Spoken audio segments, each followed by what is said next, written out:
Hello everyone, কেমন আছো তোমরা সবাই? আশা করছি তোমরা সবাই ভালো আছো। আমি অনেক ভালো আছি। নিবেদিতা লাইফস্টাইলে নতুন একটা ব্লগে ওয়েলকাম, অনেক ভালোবাসা।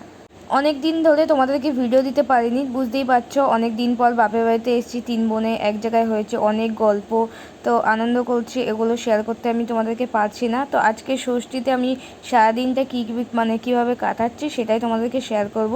আর ষষ্ঠীর দিনে ভিডিওটা পোস্ট করতে পারবো না, তো 2-3 দিন পরে পোস্ট করব। তোমরা অবশ্যই দেখো ভিডিওটা। আজকে দুপুরের লাঞ্চে থাকবে বিরিয়ানি, আর বিরিয়ানি মাংসটা আমি করে নিচ্ছি। আর এখানে এদিকে মানে কড়াইতে হচ্ছে চিংড়ি মাছ ভাপা। আমার মেজদি মাংস খায় না, মেজদি, মা, তারপর দিদির শাশুড়ি, সেই জন্য ওদের চিংড়ি মাছের ভাপা করে দেবে আর রাইস। আর এদিকে মাংসটা মানে মটনটা ম্যারিনেট করে নিচ্ছে, সাইডে থাকবে মটন কষা। আর সেই জন্য বিরিয়ানির সঙ্গে থাকবে মটন কষা।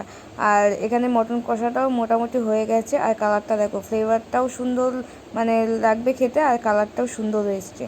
যাই হোক, বেশি ঝোল করা হবে না, একদম মটন মানে কষা যেমন হয় সেরকমই মাংসটা রান্না হবে।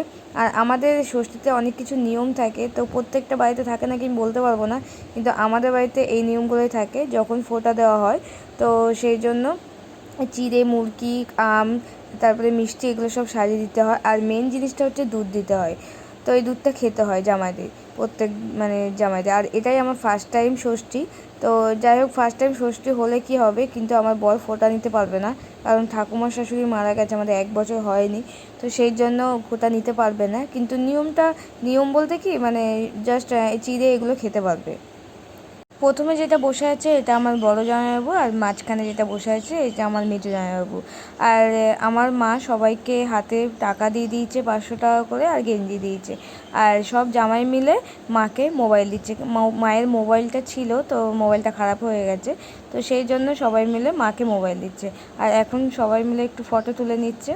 আর আমরা 3 বোন মিলে গল্প করতে করতে এদিকে রান্নাটাও আমরা করে নিচ্ছি, আর এদিকে জামাইগুলো খাচ্ছে। আর আমার বর যেহেতু চিড়ে মুরগি খায় না, একটু প্রবলেম হচ্ছে, ও বলছে আমি খাবো না। তো আমি বললাম যেটুকু পারবে সেটুকু খাও, কোনো ব্যাপার না। আর এদিকে মাংসটাও যেহেতু রেডি হয়ে আছে, আর বিরিয়ানিটাও রেডি করছে আমার দিদি বিরিয়ানিটা খুব সুন্দর করে। আমার দিদির হাতে বিরিয়ানি খেলে আমার আর রাস্তার বিরিয়ানি মানে একদমই ভালো লাগে না। তো আমি সেই জন্য মানে যখনই আমি বাপের বাড়িতে যাই, দিদি বিরিয়ানি করে। আর সত্যি দিদির হাতে বিরিয়ানিটা মানে অসাধারণ, একবার খেলে বারবার খেতে ইচ্ছা করবে। আর এখন দিদির মেয়ে আর আমার মেয়ে, আমার মেজদি আমার মেয়ের ফটো বাঁধিয়ে দিয়েছে, তো সেটাই দেখছে। আর বিরিয়ানিও রেডি হয়ে গেছে, এখন আমরা সবাই মিলে খেয়ে নেব। আর 3 জামাইও বসে পড়েছে, আর আমার মেজো জামাইবাবু আমার মেয়েকে একটু বিরিয়ানি খাইয়ে দিচ্ছে। আর আমার মেয়ে খেতে কিন্তু ভীষণ পছন্দ করে, কিন্তু নিজের খাবারটা পছন্দ করে না, আমাদের বড়দের খাবারটা বেশি পছন্দ করে। সবাই মিলে এখন খাওয়া দাওয়া করে নিচ্ছি। আর বিরিয়ানি কে কে খেতে পছন্দ করো কমেন্ট করে জানিও। আমি তো ভীষণ পছন্দ করি, আমার ফেভারিট জিনিস হচ্ছে বিরিয়ানি। আর এখন বিরিয়ানি খাচ্ছে। আর যাই হোক, প্রথমবারে আমি ষষ্ঠীটা করতে পারিনি, কারণ আমি তখন প্রেগনেন্ট ছিলাম আর আসতে পারিনি। আমি যেহেতু 7 মাসে বাপের বাড়িতে আসবো বলে, সেজন্য প্রথমবার ষষ্ঠীটা আমি করতে পারিনি। আর এটাই আমার ফার্স্ট টাইম ষষ্ঠী। আর আমার মেজদি যেহেতু মাংস খায় না, তো সেই জন্য সবাই মিলে ইয়ার্কি মিলে বলছি, তো আমার মেজদির পাতে মাংস দিয়ে দেবো। তো সেই জন্য একটু রেগে গেছে, এই নিয়ে তর্কাতর্কি হচ্ছে। সবাই মিলে খাওয়া দাওয়ার পর একটু রেস্ট করে বিকেলে বেরিয়ে পড়েছি। এখন যাচ্ছি, কোথায় যাচ্ছি ভিডিওটা দেখো, দেখলেই বুঝতে পারবে। আর আমার মেয়ে দেখো সুন্দর করে সেজে গুজে রেডি হয়ে গেছে। আর ওকে চশমা কিনে দিয়েছি, তো ওই চশমাটা পরে ওকে চোখে পরিয়ে দিচ্ছি। ও চোখে পড়বে না, ও মাথায় পড়বে। তো যাই হোক, স্টাইল করে মাথায় পড়েছে। আর এটা আমার দিদির মেয়ে, তো তোমরা তো যারা আমার ব্লগ দেখো তারা তো জানোই। আর এই আমার দিদির মেয়ে দেখো চোখে চশমা পড়েছে, আর আমার মেয়ে কিছুতেই চোখে পড়বে না, তো সেই জন্য মাথায় পড়েছে। তো এখন আমরা যাচ্ছি পিসির বাড়িতে, ফাইনালি টোটোর থেকে নেমে পড়েছি, এখন পিসির বাড়ি যাচ্ছি। এত গরম, তো যাই হোক পিসির বাড়িতে চলে এসেছি। এটা পিসির বাড়ি গলি, সামনেই পিসির বাড়ি। আর আমার দিদি মেয়েকে নিয়েছে।